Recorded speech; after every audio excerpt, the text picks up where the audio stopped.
Hello, what's up guys? Today we are doing a PC build 1.7 lakh productivity users as well as for gamers. So let's start with the component list first.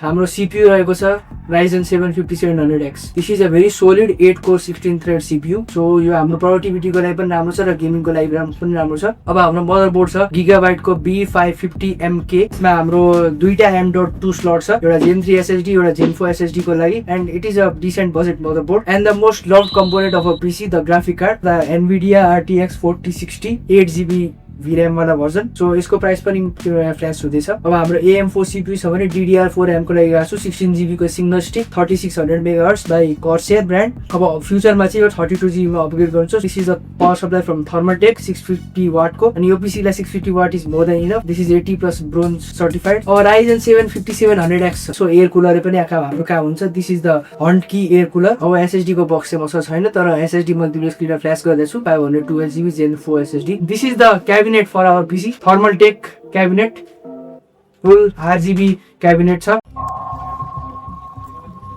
7-inch R23 benchmark CPU multi-core 13,000 plus core and single core मा 1500 plus core. यसको direct computer छ Intel को i5 12600K which is so overpriced in Nepal. Here is the Geekbench AI benchmark.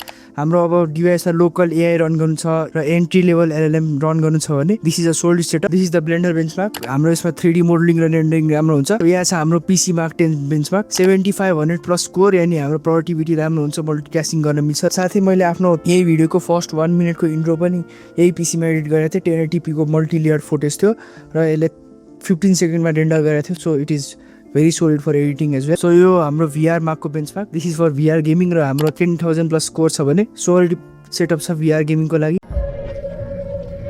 हाम्रो सुरुवातमा छ cyberpunk game 7GB सम्म VRAM use भइरहेछ and 65 plus FPS. So 1080p मा राम्रो गेमिङ छ and 1% lows are also good. It is a very CPU intensive game. So obviously हाम्रो 5700X छ. फ्रेम टाइम ग्राफ पनि हेर कति स्मुथ छ. सो खासै मेजर स्टटर पनि छैन र 450 प्लस FPS दिइरहेछ. So this is Minecraft. हाम्रो यसमा कम्प्लिमेन्ट्री सेडर्स लागेको छ. 1080p मा टेस्ट भइरहेछ 1.20 1.11 भर्जन विथ 16 चंक्स र हाम्रो 120 प्लस FPS आइरहेछ. सो यो हाम्रो GTA 5 इन्हान्स्ड को बेन्चमार्क. हाम्रो 75 प्लस FPS र 1080p मा max setting with ray tracing मा खेलिरहेछ. This is for the Ryzen 5 1080p मा max settings with ray tracing on and very well optimize game. So 120 FPS easily push गरिरहेछ. 7GB सम्म VRAM consume भइरहेछ. हाम्रो टेस्टिङको last game रहेको छ counter strike 2. 1080p peak सेटिंग्समा 120 प्लस FPS पुश गरिरहेछ. High settings या मिडियम सेटिंग्समा खेल्यो भने 200 प्लस FPS.